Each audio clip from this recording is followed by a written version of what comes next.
Hey everyone, and welcome back to Joey's Retro Handhelds.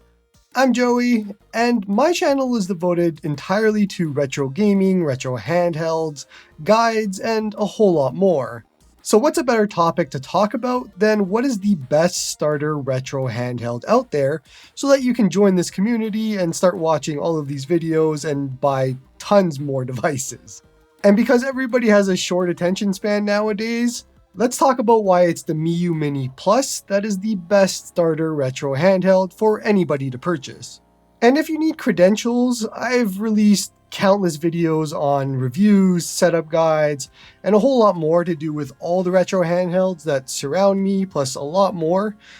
And I even released a 2023 best of list not too long ago, so check that out. But needless to say, everything that I do revolves around these little retro handhelds. Now, the Miyoo Mini Plus is a small vertical handheld device, and it's about the size of a pack of cards to give you a reference point. So it's pretty small. And this little device can play up to PlayStation 1, so think of all of the other consoles when it comes to Atari, and then you have NES, Super Nintendo, Game Boys, Game Boy Color, Game Boy Advance, Sega Genesis, Sega Master System, Neo Geo. Think of all of those, and this little small device can play all of them. And then so much more. So all of your favorite childhood systems in one tiny little device. Now, what's awesome about this, and why I think it's a good starter retro handheld, is that it's not expensive really at all. This is actually about $40 to $60 depending on where you buy it, and that's in US dollars. It really depends on the store, where you purchase it, and even the time of day, because there's so many different sales that go on, and I've seen this go as low as $30 US dollars and then as high as 60 or so. So there's a big range there, and it really just depends on where you're buying it from. Even Amazon is a little bit more expensive, but you could at least get it the next day. All in all, to say that this is a very inexpensive entry point if you want to jump into just retro handhelds. By the way, it also comes in some pretty cool colors. So there's purple, there's white, there's the black that I have here with the colored buttons, and then there's also gray. Now, I obviously picked the black one because it had the cool colored buttons, and I really like that. You can't go wrong with any color. And what's awesome about this device, and one of the other reasons that I like mentioning it as the best starter handheld, is there's a massive community for mod support and aftermarket parts. So if for whatever reason you didn't like the shell, then just dye it. If you didn't like the buttons, then just swap them out for the colors that you want. It's that interchangeable depending on your level of comfort to do those things. It's not exactly difficult to just take this apart and put whatever you want inside of it. But what completely makes this device, because you can ignore all of that, if you're somebody that just wants to buy something and have it work, the ease of use of the Miyoo Mini Plus is the best part of the device. It's awesome that it can play all of those systems that I mentioned before, but it would fall apart if it was difficult to do so, and if the average person just couldn't figure it out. What's cool about this is that it's very easy to use for almost anybody, and that's an awesome thing to see for this price point. And you could even go a step further to what pretty much everybody does, and you can load a custom firmware called Onion OS onto this device, and it makes it very simple for you to use, and it's just an improvement over how it comes stock from China. Now, Onion OS is what we call custom firmware, and its basic idea is that you would install it onto the Miyoo Mini Plus, and that's a super easy process, but it makes the device a lot better to use than how it came directly from the store. In this case, my recommendation as this being the best starter handheld is completely tied to you installing Onion OS because it just makes everything better for you. So let me show you what that actually looks like.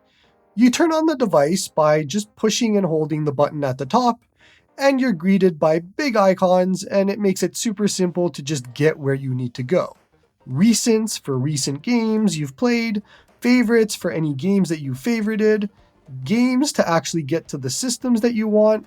And so if you click into that, you're just going to see that there's quite a few different systems that I have already on the handheld. And then if you click into one of those systems, you can now see the full list of games of what I've put on it personally, or maybe what you got directly from purchasing it. Just click a game and you're off to the races. You can just start playing. 。 . 。 . 。 . 。 . . . . . . . . . 。 . . . . 。 . 。 . 。 . 。 . 。 . 。 . 。 . 。 . 。 . 。 . 。 . 。 . 。 . 。 . 。 . 。 . 。Now, if I push the middle button, it's going to save my progress and it'll kick me back out, and I can swap to other games that I just recently played, or I can just push B and it'll take me right back to the main menu with all of my list of games. Very easy, super simple. Or if you prefer, when you're in the game, just push and hold the power button and it'll save your progress and shut down the device. That's an awesome feature for when you're just out on the go and you want to just put it away quickly. There's also a lot more that you can do thanks to Onion OS. You can check your play times with Activity Tracker, search your entire library of games, tweak some settings and add some themes, and all of that. You can even update it, since the Miu Mini Plus actually has Wi-Fi, and just update it within the software. The device as a whole could not be easier to use. But of course, there's a catch. There's always a catch. But this time, it's an easy one. You have to actually set up and install Onion OS for it to look like this. So that's not how it looks coming straight from wherever you bought it from. This is something that you have to install, like I mentioned before. It's on top firmware for this device. But thankfully, it's very easy to do. I have a setup guide that's helped thousands of people. And so I'll link it in the description, and you can see a little bit on screen right now. But the general idea is I take you right through the step-by-step process of putting Onion OS on your Miu Mini Plus, updating everything, adding ROMs if you need them. Trust me, the guide is very easy for anybody to follow. I know it might scare you if you're not used to this, but I made it very simple, and if you run into any issues, you can reach me through the Discord that's in the description, or the whole community is in there as well. So a lot of people that you can talk to. Now, you would think with all of this, at the $40 to $60 price point, what's included and everything, that there would be some concessions. Some things that would be bad or wrong or things like that. And let's just say that controls isn't one of them. The Miu Mini Plus has actually one of the best feeling D-pads out of all retro handhelds. It's super comfy, it's loose, easy to push down, and there's no way you'd be unhappy with it. The other buttons themselves are just as great. It's fantastic to have this level of quality in a device this cheap. Just boot up Super Mario World, play a level, and you'll instantly be transported back to when you were a kid. That's how it feels, and it's fantastic. So all in all, the Miu Mini Plus, to me, with a bullet, is number one. It's the best starter retro handheld that you can purchase, and I don't think there's really any competition for it. Like I mentioned before, I'll leave links in the description to my starter guide, as well as to the community, which is on Reddit, as well as Discord, and just join us. It'll be a great purchase for you to just jump in and play some of those older games that you haven't experienced in years, and for a pretty cheap price. And I personally think it's probably one of the best devices that you could probably buy this year. That's going to be it for this one.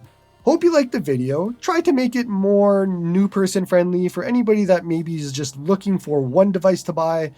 This is it. It's the easy recommendation from me. Don't forget to like and sub to help the channel grow, and hope you all have a good one.